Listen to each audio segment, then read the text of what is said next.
As dusk descends, the city murmurs in softer tones. Chickens are herded into their wooden coops. Smoke drifts up from hearths where stews of lentils, onions, and occasional fish bubble lazily. You wander back toward the Acropolis because you've heard rumors that Poseidon isn't done trying. Apparently, losing gracefully isn't really in the god of earthquakes toolkit. You take a winding footpath carved into the slope, careful not to trip on loose stones or overly assertive tortoises. At the summit, people are already gathering again. Torches flicker.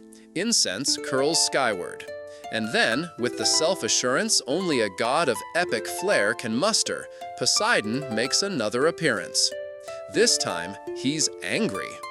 Not rage-filled smash everything to pieces angry, more like an I ordered the deluxe patronage package and got bronze tier kind of vibe. He slams his trident down again. You half expect the rock to shatter, but instead there's a gust of sea spray scented wind that makes your chitin flap embarrassingly. And then come the theatrics. Poseidon doesn't just want worship, he demands it. He sends crashing waves into coastal villages. He floods a few unwisely built temples. One poor port town reports that its fishing nets only catch sand dollars and seaweed now. You learn, quickly, that Poseidon's blessings come with volume and conditions. Be loyal, and you get a sturdy navy. Be indecisive, and you might get a strategically timed tidal wave. Kinda like a mob boss with ocean access. And this wasn't lost on the Athenians. They were a seafaring people, yes, but not yet the naval powerhouse they'd become in the 5th century BCE. Back now, the sea was important, but so was agriculture, city planning, and domestic calm. Poseidon's drama didn't quite fit their civic vibe. Still, he had his followers. You see them gathered in a corner of the hill, murmuring prayers, pouring out amphorae of wine and sea salt. One priest chants about tridents, foam-born stallions, and vengeance by coral. It's all very intense. You shuffle sideways toward a group of stonemasons taking a break. One of them waves his bread in the air dramatically. "He tried to bribe us with salt water," he declares. "I can't even wash my feet in that." Another nods, chewing slowly. "Athena gave us oil. You ever try frying an egg in seawater?" You chuckle. The Athenians were practical folks. They appreciated spectacle, sure, but they had mouths to feed and lamps to light. And Poseidon, bless him, seemed more interested in flood insurance than civic infrastructure. Historians still argue whether this mythical showdown was purely symbolic, maybe an invented tale to explain why Athena became the city's namesake, or perhaps it was a way to appease both deities diplomatically. After all, temples to Poseidon still popped up around the city. A little divine hedging never hurt. But here on the Acropolis, the choice was clear. You see it in the way people walk past Poseidon's fissure like it's a puddle after a light rain, while Athena's olive tree gets hushed nods and poetic sighs. And yet, there's sympathy for Poseidon. You hear it in whispered prayers from sailors, in carved offerings shaped like dolphins, in songs sung by those who work the docks. He may not have won the Acropolis, but he never really left the city. That dual reverence became part of Athens' identity, a balance between the chaotic beauty of the sea and the structured wisdom of the land. You descend the Acropolis once more as night falls. Lanterns dot the cityscape below. Somewhere, a flute plays a scale it hasn't quite mastered. You pass a sculptor smoothing a half-finished statue of a horse, Poseidon's symbol, while sipping from a cup painted with Athena's owl. It's a good reminder. Mythology isn't about clean wins. It's about coexistence, nuance. The fact that sometimes the guy who throws a tantrum still gets invited to the festival. As you wind down a narrow lane lined with fig trees, you glance back at the hilltop. The rock glows in the moonlight. Poseidon's pool shimmers, forgotten but present. And the olive tree sways just a little, as if acknowledging your glance with quiet amusement. You smile, thinking of the gods as siblings, squabbling over room decor. Poseidon wanted to install a saltwater feature. Athena planted a living, breathing pantry. One of them definitely understood real estate value. You wake early, just as the horizon warms from indigo to dusty peach.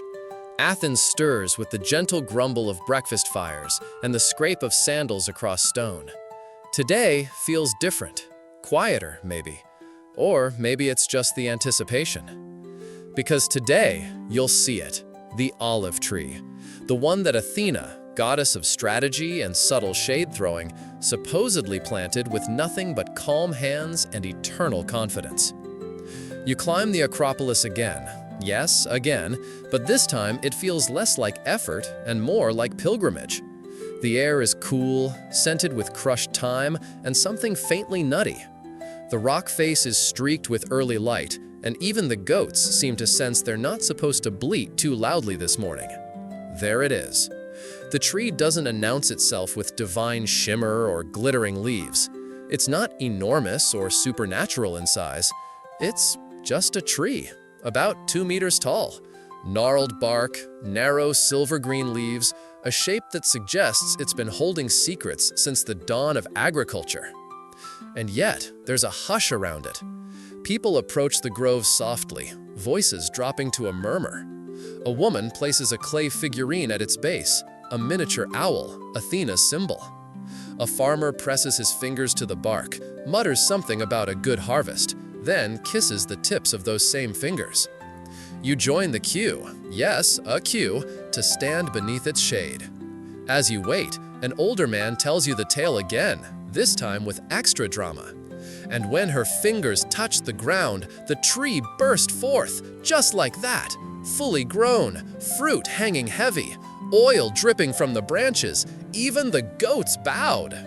You nod politely, deciding not to challenge the goat part. When you reach the front, you finally stand beneath its branches. The shade is light, dappled, and the air feels cooler here. You run your fingers along one of the leaves. It's soft like the fuzz on a sleeping peach, and slightly bitter smelling. This is no ordinary tree, at least not to the Athenians. It's believed to be a direct descendant of the original olive planted by Athena during her contest with Poseidon. Is that scientifically provable? Not really. But try telling that to the priests or the grandmothers who refuse to use any other oil in their kitchens. You step back and notice something curious. There's a small wall encircling the tree, not for protection necessarily, but to mark it, to remind people this isn't just any olive tree, it's the olive tree. The myth says that when the Persians sacked Athens in 480 BCE and burned the Acropolis, this very tree was destroyed, charred, gone. But here's where it gets dramatic again. The next day, according to Plutarch and other sources, a new shoot sprang up from the stump, a green twig standing defiant in blackened soil, a sign, a miracle, proof that Athens, like its patron goddess, would always come back wiser and stronger. Historians still argue whether that regrowth really happened. Maybe the tree wasn't burned completely. Maybe someone planted a replacement overnight. Or maybe, just maybe, it's the kind of story a wounded city needs to keep breathing. You notice something else. Small plaques, nearly hidden in the surrounding stones, list the names of foreign dignitaries who visited the tree. Roman emperors, Ottoman sultans, even a few modern ambassadors. Everyone wants to see it, touch it, borrow a little myth. You circle it slowly. The roots twist out in all directions, gripping the rock like they're trying to hold the entire hill in place. Some say olive trees live thousands of years. Others say it doesn't matter, because a story, once planted, is much harder to uproot. Nearby, a young boy sketches the tree in the dirt with a stick. You catch him murmuring to it as if asking for advice before an exam. His father watches from a distance, arms crossed, pretending not to be superstitious, while absolutely being superstitious. You sit on a worn stone and take it all in. This tree, whether planted by goddess or gardener, is at the heart of Athenian identity. It's not just about olives, it's about quiet power. The kind of strength that doesn't roar, but roots itself in the earth and waits.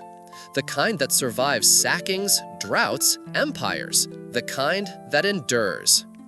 You think back to Poseidon's spring. Still there, still salty, still dramatic. But you didn't see anyone placing owls next to it.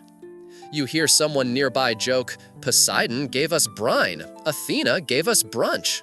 There's laughter, and it's not wrong. Olives and their oil fed the city, lit its homes, scented its athletes, and paid for its monuments. This tree wasn't a weapon, it was a gift that grew, silently, persistently, as if to say, wisdom is not about volume, it's about staying power. A bee flits past your ear and lands on a tiny blossom. You close your eyes. And for a moment, in the breeze beneath Athena's tree, you feel what the Athenians must have felt. A city made sacred not by conquest, but by cultivation.